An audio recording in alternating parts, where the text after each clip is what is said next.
So I'm going to take you in to see Dr. Brad Makimaa here at the Southernmost Foot and Ankle. Brad is one of the best doctors in the country. People actually fly in just to see him.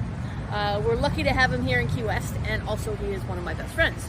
So we're going to go in and talk shoes. I just did a pickleball video, so we'll talk pickleball shoes. So thank you, Sue. And Sue's covered the sport really well. And she's asked me to talk about pickleball injuries. That is something that I see every single day. So I want to cover a few things. What is a pickleball injury? What's the anatomy of a pickleball injury? How do you best prevent it with the proper shoe? But also, should you even be playing pickleball? Do you have the strength and the balance? Or you have too many old injuries? And how do you go about it the safest way possible for you? Let's go take a look. All right, so some of the pickleball injuries. Let's start before we get to the fracture, but let's start with something really, really simple. Toenail injuries. I get patients all the time with a black nail, a red swollen nail from pickleball, and it's a lot of start, stop, where you're jamming the toes into the shoe. So yeah, we'll get into the wrong shoe later, but it's were the toenails too long? Were they already ingrown? Did they already have a problem? So obviously take a look at that. Don't go play pickleball with long toenails. You're gonna damage them. Also, this may be a little bit of a shocker, but your shoe size may be wrong.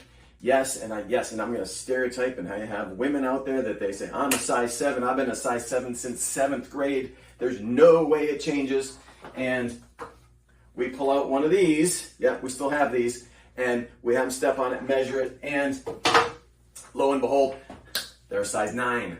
And yeah, that causes a problem.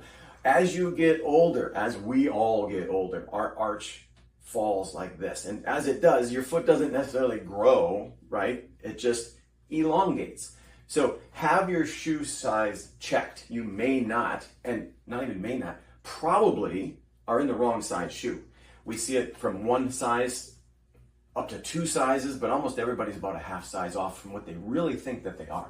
So check that shoe size out.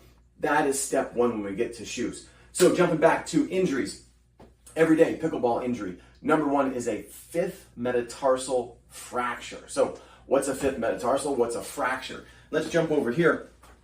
And this is a little diagram of an injury of the 5th metatarsal. The toes are out here, okay? Here is a metatarsal. This is the base of the metatarsal, and it is a fracture right here.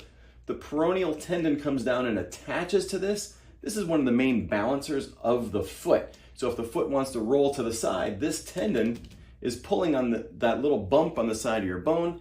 And so as opposed to rolling your ankle or spraining the ankle, this bone is then broken.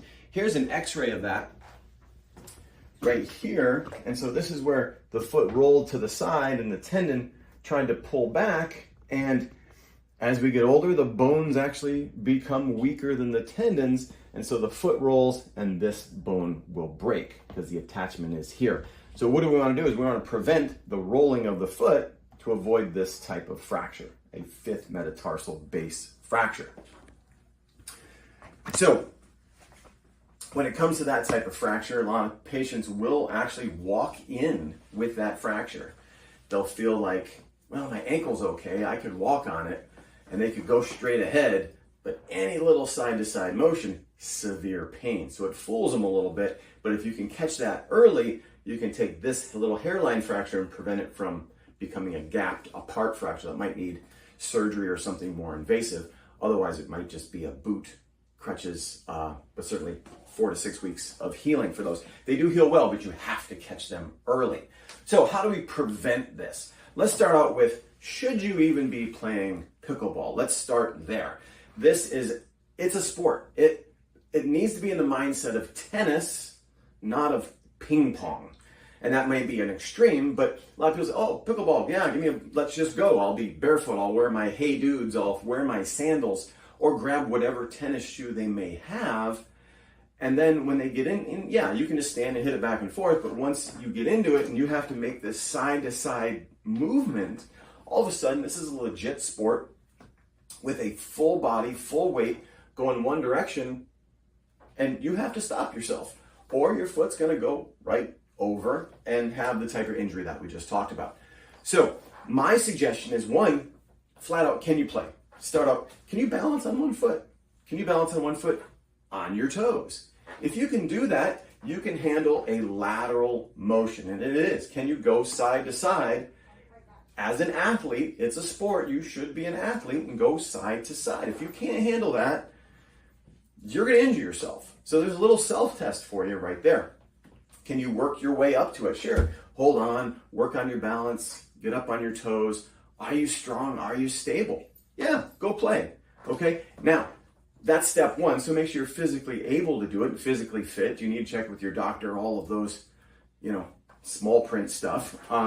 Yeah, make sure you're physically able to do so. All right, let's talk shoes then. So I tell you what, one step before shoe, you might want to throw a little ankle brace on the first time you go out there. If it is weak, if you had old injuries, if you're unsure, protect yourself. This is going to be all about protection. Don't have a fracture, because obviously you have a fracture, you're out for a while. Now, shoes, let's take a look at a couple things here.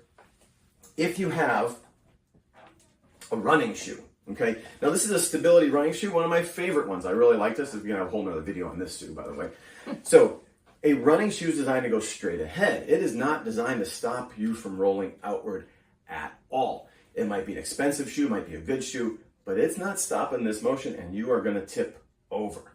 There are other shoes on the market, lots of them, with big, cushy, comfy soles, but they're just raising you up higher, and you're going to just roll over further. And if it's an old shoe that's worn out at all, I mean, you look at the bottom, and if it's worn at all, you're just going to tip over. It's almost worse than even being barefoot. Not that I'm saying play barefoot, but running shoes for running. Pickleball, again, put it in the mental category of tennis, and I absolutely would recommend a tennis shoe. Now, ASICS, one of my favorite companies for shoes. There's lots of companies that are out there that are very good, and a lot of tennis shoe companies and tennis-specific companies I would recommend. ASICS jumped in the market and said, hey, let's make a pickleball shoe. They saw the need because everyone's jumping in and playing pickleball. And they came out with a shoe which is a basic tennis shoe design, but they kept it in a sort of the cheaper market, not the $180 shoe market. And they left out just a couple features of a tennis shoe. And we're going to get into one of the more expensive tennis-specific shoes. But it is tennis-specific here with the tennis tread on the bottom, reinforced in the heel counter. When you go to twist it, my favorite test for a shoe, is it rigid? Can you twist it? Is it going to collapse? No, this is good. It's solid. It's got a toe cap up here. It's going to protect the tip of the foot as well. So an entry-level pickleball shoe, not a bad idea, not at all.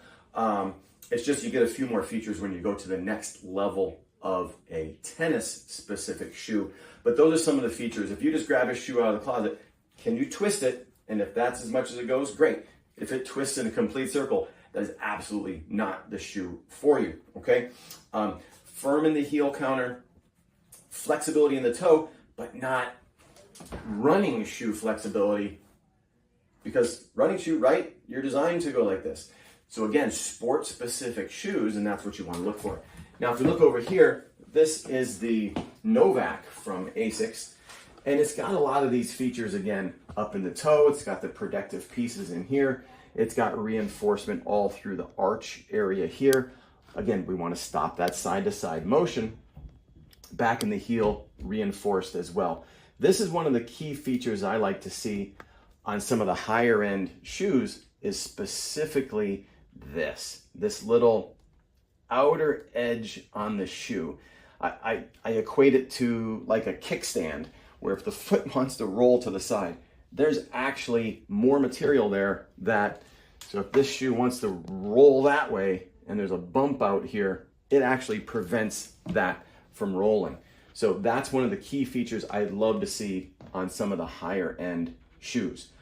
Again, on the back side, again, all reinforced in here. They have some of their softer foams, and you get the higher end products. So when it comes to shoes, yes, you're going to get what you pay for, but sometimes the higher dollar is in the cushioning material. So it's got to be all about support. When it comes to the tennis-specific shoes, lots of good companies out there, New Balance, Adidas, K-Swiss, a lot of them make a really good high-end shoe, but those are some of the features to look for. Specifically is maximum support proper fit, proper size. So one other shoe that I also recommend for pickleball is actually a basketball shoe. I currently wear an Air Jordan. I wear it in the office because what am I doing? I'm moving back and forth between patients, the computer, the treatment, procedures. I'm basically doing basketball moves, okay? Sport specific. Tennis, same thing, lateral motion. Basketball shoes are for preventing injuries with lateral motion. So I'm completely okay with a basketball shoe for pickleball as a good alternative to the tennis specific shoe. There you go.